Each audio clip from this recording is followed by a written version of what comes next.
Welcome to Good Faith Reads. I'm your host, Cliff Vaughn at Good Faith Media. Good Faith Reads is a short podcast in which we focus on one of our book authors at Good Faith Media. We've published a considerable library of titles, and we invite you to check them out at goodfaithmedia.org/shop. Today's guest is Dr. Greg Earwood, author of Memorable Mountains in Matthew, Exploring Mountain Experiences with Jesus. He's joining us remotely from Hilton Head, South Carolina. Greg, welcome to the podcast. Thank you, Cliff. Glad to be with you. Good to have you. Let's just jump in and if you would, give our listeners a brief overview of what the book is about. Well, Memorable Mountains in Matthew is about 7 strategic mountains in the first gospel. There are a number of mountain experiences in Matthew, Mark, and Luke. But Matthew has what I think are the more prominent ones, more strategic ones in his gospel. It's not that this explains all of the Gospel of Matthew, so I want to be clear about that. The mountains are important to Matthew's gospel, but that's I'm not trying to say everything is all about mountains in Matthew. So after an introduction, I go into 7 of the mountains, and I've sort of related them to mountain climbing. So I have a chapter that is called Preparation for Ascent, and then I have a base camp. These are like mountain climbing things. A first stage, second stage, third stage, a penultimate camp, which is a mountaineer term, and then the summit, of course, which, and of course, Matthew ends in Matthew 28. The very final verses are on a mountain. So on each of these mountains, I try to focus on what Jesus is doing, his identity, his ministry, and then what might be a proper response to what Jesus is doing on those mountains. So in a sense, this book is designed like a spiritual journey. I want it to help believers in Jesus to grow, to be more faithful in their discipleship. You say at the beginning of the book that mountains in general are places throughout human history and various cultures where humans encounter the divine. And so I wonder if you could just talk a little bit more about this idea of mountains as places of human and divine encounter. Cultures dating back thousands of years involve mountains, and they're sacred spaces. In Greece, for instance, you have Mount Olympus, you have the Andean Mountains in South America, you have Tibet, you have India, you have all of these places where the cultures, the religions explore mountain things as places to meet God, to meet the divine. And so the Bible, of course, if you think about it, the Bible's replete with mountain experiences. If you're not looking for the mountains, but when you start looking, you'll see, So in the Old Testament, we have Mount Sinai, we have Mount Carmel, we have Mount Zion, and many more mountains in the Old Testament. But when you come to the New Testament, the mountains aren't so much named as there are experiences with the mountains.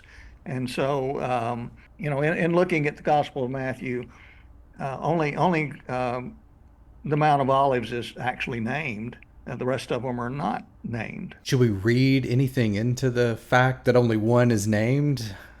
Yeah, that's a good question. I'm not sure.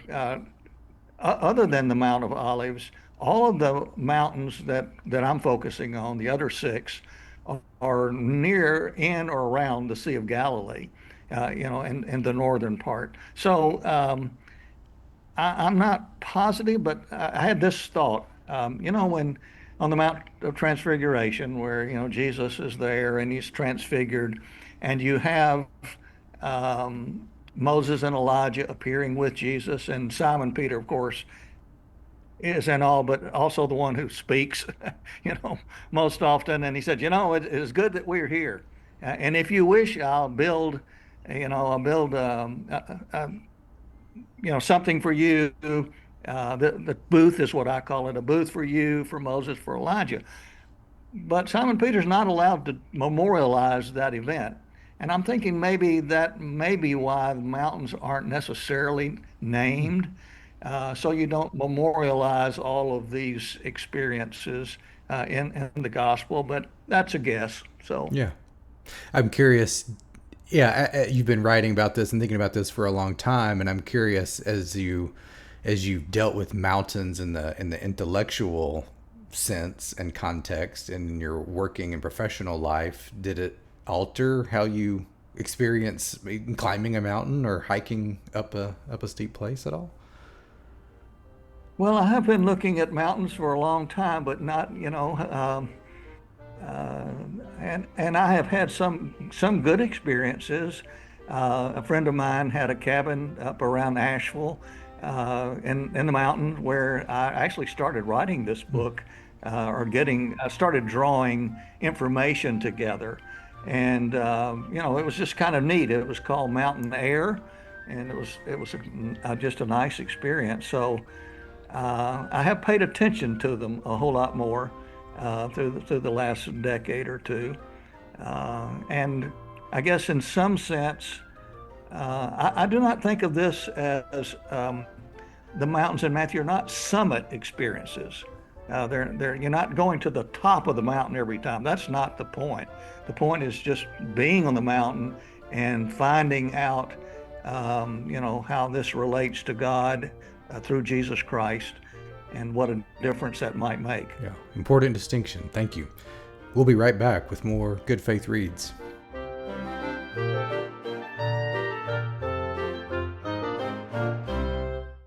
I'm Mitch Randall, CEO of Good Faith Media. We're a nonprofit dedicated to inclusion for all, freedom for all, and justice for all. And we invite you to support us in this work by becoming a Good Faith Advocate. Everyone who donates $50 or more per year becomes a Good Faith Advocate. You'll get our free quarterly magazine, discounts at our bookstore, access to other exclusive content, and much more. You'll also be supporting media content and journalism that makes a difference. Consider becoming a Good Faith Advocate today at goodfaithmedia.org. Welcome back to Good Faith Reads. Today we're joined remotely by Greg Earwood, author of the Good Faith Media book, Memorable Mountains in Matthew, Exploring Mountain Experiences with Jesus. I'm Cliff Vaughn of Good Faith Media. Greg, can you talk a bit about your writing process? What worked for you, what was challenging, and so forth? Well, for this book, it's my first book, and in dealing with the Gospel of Matthew, I translated from Greek the mountain passages, and but then my next step was to prepare an extensive amount of notes. So I read commentaries, and in this case, uh, looked into a variety of things to find what might be the key thoughts. And so then I began to write. Sometimes it was a good flow, and sometimes not. Uh, Maybe my biggest challenge was I tend to want to be things for them to be perfect. And so I had to kind of overcome that. But in the process, I really do enjoy writing. It's for me, it's a neat experience, and to be able then to share something that I think is important from the Gospel of Matthew it was very encouraging to me to go through this and to have it published by Good Faith Media, and I do thank you. Oh, we're delighted to be the publishers, and again, I love the theme of mountains. It has affected my own thinking. The other day, I was filling out a questionnaire, and it said, "Are you a mountain person or a sea person?" And I didn't think long. I said, "I'm a mountain Yeah, person." That's kind of my happy spot. So it struck a chord with me, yeah. and it made me think about my childhood church was Mount Zion Baptist Church, which I didn't really think much Oh, about as a really? Yeah. kid, but it was called Mount Zion, and so I've been reflecting on Yeah. the role of mountains in my own life and spiritual journey. One of the things you mention in the book is memory sites. I think it's a term that comes from a French sociologist, perhaps. But could you just talk a little bit about memory sites? And maybe you touched on this a moment ago when you talked about not trying to memorialize places necessarily, but just talk about the concept and what application that concept might hold for the reader in general. Well, the title of my book reflects the memorable mountains in Matthew, reflects the French scholars whose work on mountains. They refer to them as memory sites. And so I saw this as a way of thinking and about maybe how Matthew was written. Probably, there was an oral history about the life and ministry of Jesus, death and resurrection of Jesus. And so, that was available for Matthew. Um, but then, to put that into written form, um, I suppose that a reader could maybe apply this concept by visualizing biblical material and recalling scenes, perhaps what I would call maybe building a memory bank so that you can go to that spot and recall the experiences, particularly spiritual experiences that you've had. They don't have to be mountain things particularly, but a memory bank about your own spirituality. An important note to all of our listeners: we at Good Faith Media are always accepting book proposals. Our authors engage with an experienced team of editors, designers, and marketers to produce and sell books on a variety of topics. If you have a book proposal you'd like to run by us, head on over to goodfaithmedia.org for more information. That's goodfaithmedia.org. Greg, would you please read a brief passage from the book that you think is critical for listeners to hear, either because you think it's representative of the book or it's just especially important for folks to hear right now? I'd be glad to do that. This is from from Matthew 17 on the Transfiguration, and at the close of each chapter, I use prayers from Michael Ruffin, and so this is the last paragraph leading right into that closing prayer, which is I have a closing prayer from Michael Ruffin at the end of each chapter. But this is, in a sense, summarizing the Mountain of Transfiguration, and you will recall that again, Moses and Elijah were joining, and Simon Peter, was interested in all of this, and but the voice from heaven came down and said, listen to him. Listen, this is my beloved son. Listen to him. So then this leads to that. The fact that Matthew, Mark, and Luke include the transfiguration scene testifies to its importance, not only for Jesus, but also for the inner band of his disciples, especially Peter.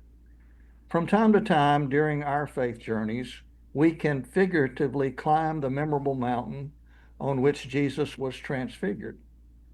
The experience can remind us of who Jesus is and the importance of listening to him, especially to his teaching. We can grow spiritually when we focus on Jesus alone.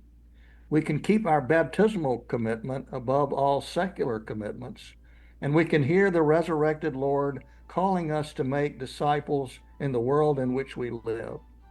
This epiphany has a special place in the Gospel of Matthew, as in the Gospel, as Matthew encourages us to listen to Jesus and to learn from the beloved Son of God. For me, that sums up the whole business of listening, listening to the Gospel of Matthew, listening to the words of Jesus contained in the Gospel, and then acting on what we've been hearing. Our guest today on Good Faith Reads has been Greg Earwood, author of Memorable Mountains in Matthew, Exploring Mountain Experiences with Jesus. The book, along with many other titles, is available at goodfaithmedia.org/shop. Greg, we appreciate you being our guest today. Thank you, Cliff. Appreciate the opportunity to share.